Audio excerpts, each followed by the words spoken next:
Hello everybody and welcome to Thursday's edition of the Pritchard Cycling News Show. Now before we get into the news, tiny bit of self-promotion. You've only got 6 days left to go and enter for the September draw at Win Your Dream Bike. What a dream draw we have this month. You can win a Pinarello F12 and we're giving away a Pinarello F10 and we're giving away a Stevens bike and we're giving away a kicker and we're giving away Science in Sport nutritional products for 5 separate winners. OMG. So if you want to stand a chance of winning that, all you got to do, head over to the website, winyourdreambike.com, register your details, answer the skill-based question. If you don't know it, just bloody Google it, okay? It's easy. That's what Google's invented for.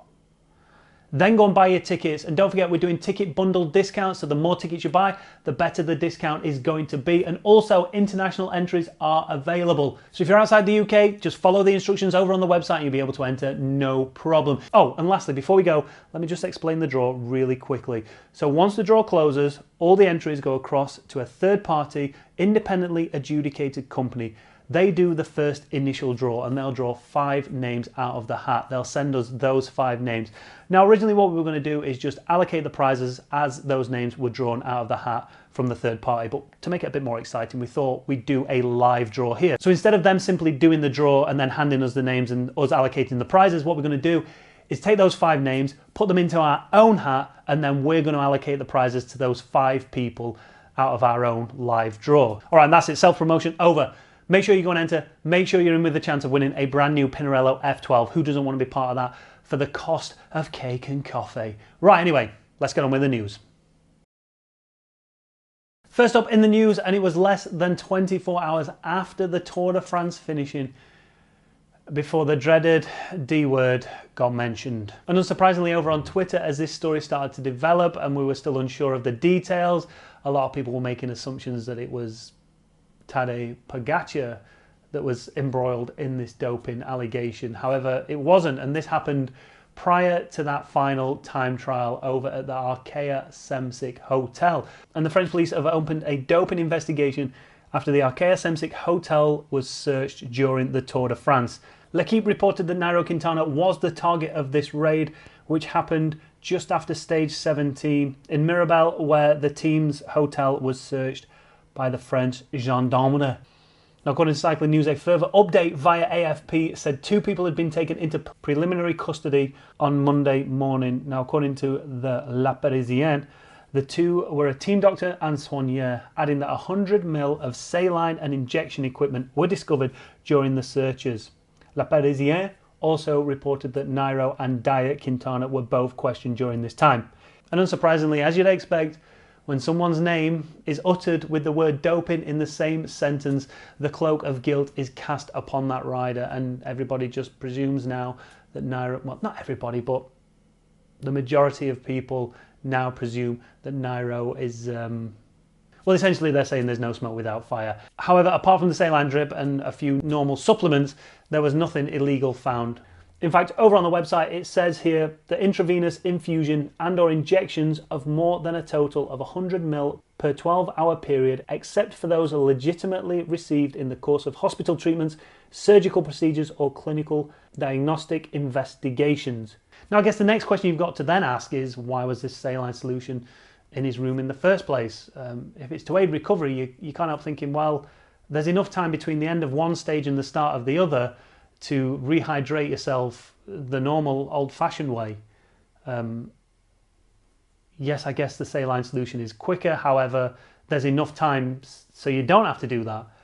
And if a rider's needing a saline solution because he's severely dehydrated, then should he be taken to the start line the following day? Probably not. Now, I know there was a few conspiracy theorists out there saying that he needs to thin his blood out, but again, I don't think that's the case at all. I mean, this is not the 1980s, 1990s anymore. Don't call me naive, but I don't think that kind of doping goes on anymore. And if it does, feel free to leave me links down below and let me know that it doesn't prove me wrong.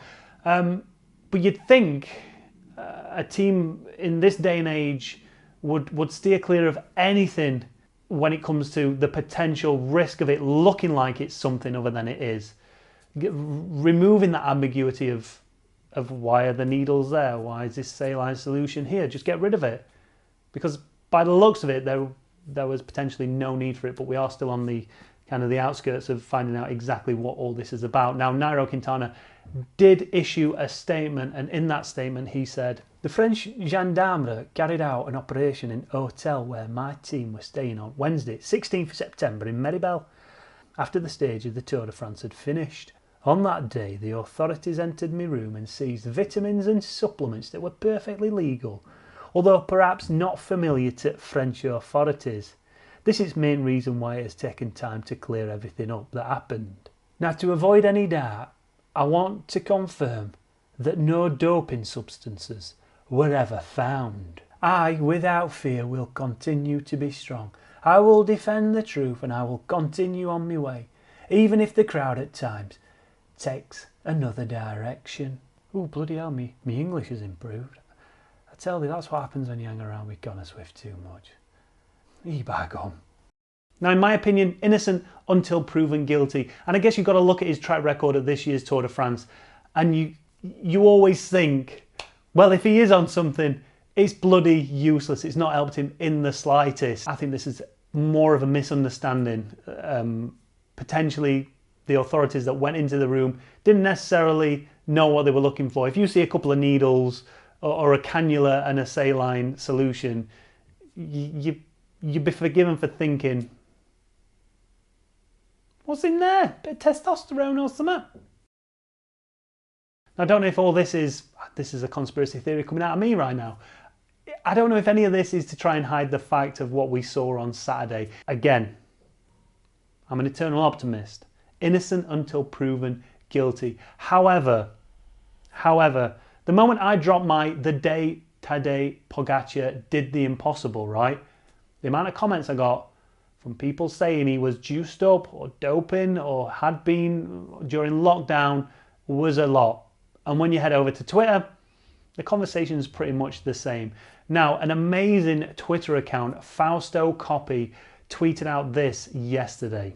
Alright, it's a thread, so bear with me. The climbing level of the 2020 Tour de France was one of the highest recorded since 1999, same as the Armstrong years, but not as high as the editions between 94 and 98.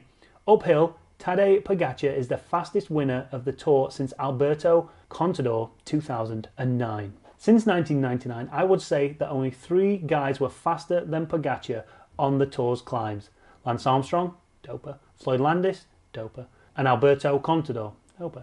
And I'm not even so sure about Alberto. Nobody in cycling's history climbed as fast as Tadej Pogacar at his age. No one! Andy Schleck and Egan Bernal did some amazing things, but Poggi's level was higher. Pogacar won the Tour with Contador 09-like performances of Annecy individual time trial Verbier mixed into a single ride. He pushed 6.9 watts per kilo on Planche de Belfi after beating the time trial specialists on the flat for 40 minutes. Tadej is not the most aero rider, so I don't want to imagine his numbers. Now, Inigo San Milan, Pogacar's coach, said that Poggi can ride 1 hour at 6.4 watts a kilo, which is around 415 watts for his 65 kilo frame. That's a huge number, but my humble guess is that he rode a tad higher that day. One thing is certain, Tadej Pogacar never showed before the Planche de Belfi individual time trial such power against the clock. That's why nobody expected this. But again, he's only 22. The kids grow fast, don't they? Even from one day to the next. Ooh, that seems to be laced with a lot of accusation. I don't know if that's the intention behind it, but I always think back to 1999 Tour when Lance Armstrong won and the 3 riders behind him all got popped for doping, and yet I still believe that Lance was innocent. But you look at Tadej's climbing abilities, and yes, times are a little different, bikes are a little bit different, preparation's a bit different, but should a rider who's not doping be, and I know they're saying slightly slower, but surely there should be a bigger discrepancy between a rider's ability to climb now, who's clean, compared to a rider's ability who was doped to the eyeballs. And yes, between 94 and 98, you can't help thinking that their blood was like treacle. But even in the Armstrong era, post-1999, there was a lot of doping going off. So you'd think that the gap would be way bigger than it actually is. And when you look at a rider putting out 6.9 watts a kilo. Now listen, I want to believe Tadej Pogacar's results. I want to believe that he was able to do what he did on Planche de Belfi. However, like they said in the tweets, he'd not shown that kind of power at any other time trial, but he'd also not really shown that kind of form compared to the rest of the GC riders prior to that throughout the whole 3 weeks.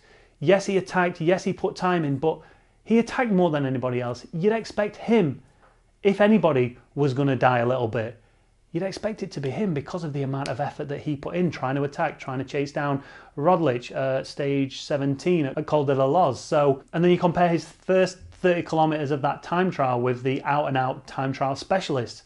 Yes, they've been through 3 weeks of riding mountains through the Tour de France. However, they're not going to have wasted and burnt as many matches as Pogacar has, and yet he still rinsed them on the flatter part of the time trial and then absolutely obliterated everybody on the uphill climb. And a lot of people in the video that I previously put out said Roglic didn't have a bad day, it was just that Pogacar's day was just beyond belief. Is it legit? Can you burn that many matches throughout a 3-week Grand Tour and then all of a sudden on the final day be head and shoulders above everybody else? It's a question you've seriously got to ask, and the fact that there is still no power data to show us exactly what he did up there, you can take rough estimates, but the fact that he had no computer, there's never any danger of any information coming out because no one had any information on it. Now that's not to say that that's the reason why he didn't have a computer, but it does help with the fact that,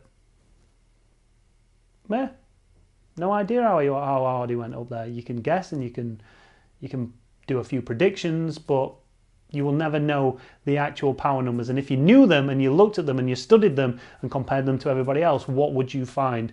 Would you find a rider who shouldn't have been able to have put those numbers out? Or are we dealing with a genetic freak, a kid that can recover twice as fast as everybody else, that still has all that power left at the end of a 3-week Grand Tour? I hope it's the latter.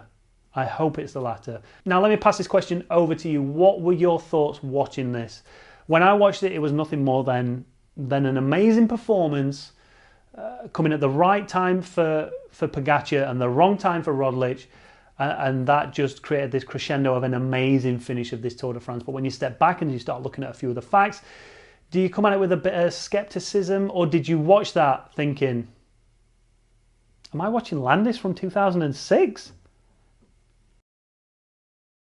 Next up, and I'll be honest, I never thought I'd be saying this, but the World Championships start today, less than a week after the Tour de France finishes. The World Championships over in Imola are kicking off today. Now don't forget, these are the revised World Championships. They weren't supposed to go ahead at all. However, thankfully Imola stepped in, allowed the championships to take place there instead of Switzerland where they were going to take place, but it's slightly revised. There's no juniors and there's no under 23, but today kicks off the World Championships with the women's individual time trial. Now this was almost nailed on for Chloe Dygert. She won back in 2019 on the Harrogate course, and it was all set for her to take her second world title here today. However, the only thing that was going to stop her would have been either a mechanical or a crash, and unfortunately for Dygert, she had a massive crash. We'll talk about the crash in a second, but this allowed second place rider for the past 2 years at the women's individual time trial, Anna van der Breggen, to take individual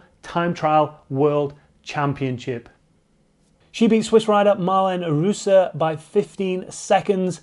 Another 16 seconds behind her was Ellen van Dijk. Lisa Brennauer from Germany finished in 4th. And in 5th place was Grace Brown from Australia, 1 minute and 1 second down. Now I'm sure it's not the way Anna van der Breggen wanted to win this world title, but you can only race the people that are in the race. And unfortunately for Chloe Dygert, she wasn't in the race after she made a mistake and came off her bike. Now, in commentary, Chris Boardman was saying that this looked more like a mechanical fault, potentially a flat or something wrong with the bike.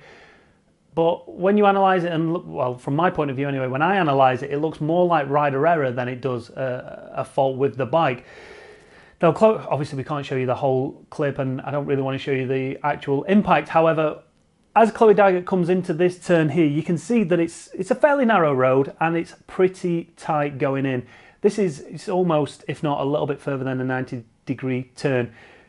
Now, as someone who's spent a lot of time racing motorcycles and racing bicycles, I'm pretty familiar with a racing line. Now, the idea would be to try and get as close to that white line on the left-hand side as possible and try and make the corner as straight as possible. So you'd be tipping in, finding the apex on the middle of the turn and allowing that bike to run wide so you can carry as much speed through that turn as possible. You can see also down at the bottom into the turn, they've got, I don't know if they're hay bales or recticells, or I don't know what they are, but we've got a bit of protection. So that's pretty cool for the organisers to have actually done that. However, you'll find out in a minute that they probably should have done more.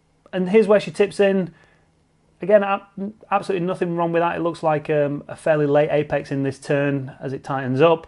But what you'll notice is she is still on her aero bars. Anybody that's ridden aero bars around a turn it's a skill that you've got to learn. It's not easy.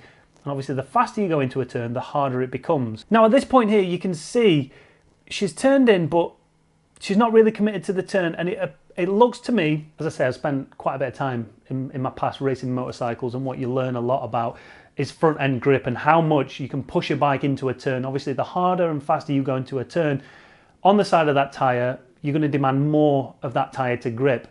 And the harder and faster you go, the less it's going to want to grip. And it seems, especially on a time trial bike with the contact patches as small as it is, she's gone into the turn, pushed the front end too hard. The front end's just gone, I ain't gripping, nope. And she's just lost it. But I think because she's still on her aero bars, what's happened is you got this, you can see here, like, it's a bit of a squirreling effect. That's the best way of describing it. The front end just kind of pumps, and then she just runs wide. And that's because the front end is losing traction, then gaining it, losing it and gaining it, and losing it and gaining it. Because she's got her hands on the aero bars, there's not a great deal she can do to control this anymore. It's almost out of her hands. So unfortunately for Dygert, her time trial dream ended in a field somewhere in Imola. And I've said it for the past 3 weeks now at the Tour de France.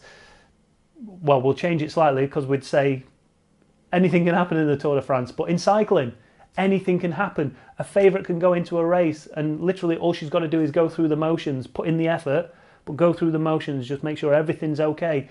And she makes a silly mistake like that. And then before we finish this story, I guess we should talk about Chloe Dygert's condition.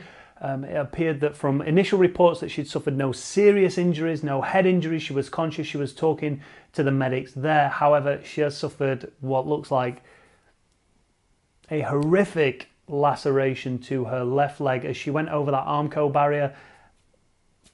I mean, going at that speed, skin against metal, you kind of know what's going to happen. And yeah, hopefully it's not going to be a career-ending injury. Hopefully she's going to be able to make a full recovery from it, and we'll keep you posted as and when we get some news on it. However, just a tiny update on that.